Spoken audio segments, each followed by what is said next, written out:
Assalamualaikum warahmatullahi wabarakatuh dan selamat sejahtera kepada semua pelajar. Untuk siri ini saya akan membincangkan soalan ayat dasar dan ayat tunggal. Dan biasanya soalan ayat dasar dan ayat tunggal ini juga mengelirukan pelajar. Jadi pelajar perlu berhati-hati, jangan keliru sebab ciri ayat dasar dan ayat tunggal itu memang ada persamaan tetapi ada juga perbezaannya. Baik, sekarang kita lihat soalannya. Yang manakah padanan contoh yang betul bagi P dan Q? Jadi berdasarkan jadual, P itu ialah ayat dasar dan ayat tunggal, dan Q itu ialah ayat tunggal. Jadi maknanya memang ada ayat dasar juga merupakan ayat tunggal, tetapi ayat tunggal tidak semestinya boleh menjadi ayat dasar. Kita teliti ayat. Sebelum kita meneliti ayat itu, kita lihat kehendak soalan P dan Q. Jadi semua pelajar sudah faham tadi bahawa P dan Q. Seterusnya jawapan A, saya memotong rambut adik. Tapi sebelum itu juga ingat pelajar petua yang perlu dipatuhi untuk menjawab soalan seperti ini. Pastikan ayat tersebut ayat dasar dan ayat tunggal atau ayat tunggal, kerana semua ayat dasar ialah ayat tunggal, tetapi ayat tunggal tidak semestinya ayat dasar seperti yang saya terangkan tadi. Jadi kita lihat nanti ciri-ciri tersebut. Jadi ayat A, saya memotong rambut adik, dan kita pastikan subjeknya saya memotong rambut adik. Jadi maknanya ayat ini ialah ayat subjeknya ialah saya dan predikatnya memotong rambut adik. Jadi FN binaannya atau polanya itu ialah FN, FK, dan seterusnya ayat Q, sungguh baik hati gadis itu. Jadi kita lihat sepatutnya ayat itu, kalau dia ayat dasar, gadis itu sungguh baik hati. Jadi ayat ini sudah mengalami proses songsang. Jadi kalau ayat yang sudah mengalami proses songsang, dia tidak boleh menjadi lagi ayat dasar, dia sudah menjadi ayat tunggal.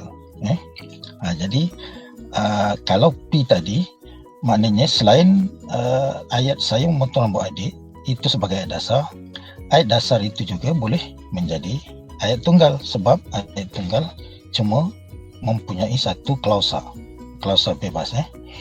Jadi ayat Q dia cuma menjadi ayat tunggal saja, dia tak boleh menjadi ayat dasar. Seterusnya ayat B, baju baharu kakak saya cantik. Okey. Jadi baju baharu kakak saya, subjeknya cantik, predikat. Jadi ayat ini boleh menjadi ayat dasar dan juga boleh menjadi ayat tunggal sebab dia ayat penyata dan tidak mengalami proses songsang. Seterusnya ayat itu boleh menjadi ayat dasar dan ayat tunggal. Kita lihat ayat Q, Datuk berjalan ke masjid. Datuk berjalan ke masjid ialah ayat dasar dan juga ayat tunggal. Jadi maknanya ayat Q ini sepatutnya ayat dasar dan ayat tunggal. Jadi tidak menepati kehendak soalan yang mahu supaya ayat Q itu cuma ayat tunggal saja. Seterusnya ayat C, manis sungguh buah tembika itu. Jadi sudah tentu subjeknya ialah buah tembika itu, manis sungguh predikatnya. Ayat ini sudah mengalami sudah mengalami proses songsang. Jadi ayat ini menjadi ayat tunggal, bukannya ayat dasar. Seterusnya ayat Q, saya tulis esei itu. Ayat ini juga merupakan ayat tunggal, kerana apa?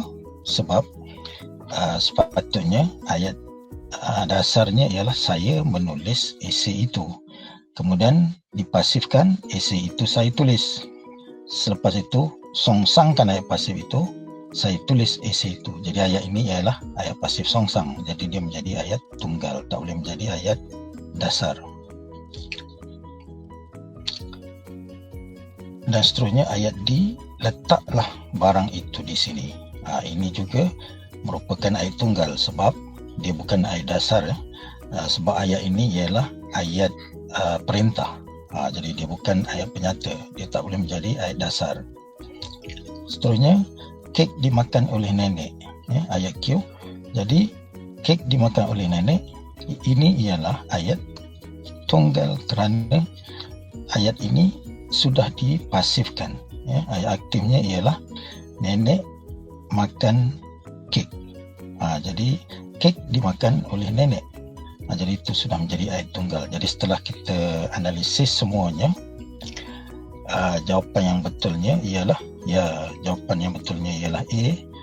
Saya memotong rambut adik, yang boleh menjadi ayat dasar dan juga ayat tunggal. Dan ayat Q, sungguh baik hati gadis itu, ialah ayat tunggal sahaja. Dia tak boleh menjadi ayat dasar sebab ayat itu sudah mengalami disongsangkan, sudah mengalami proses songsang. Jadi sekian saja kali ini. Ingat petua, ingat cara, pasti berjaya. Sekian, terima kasih.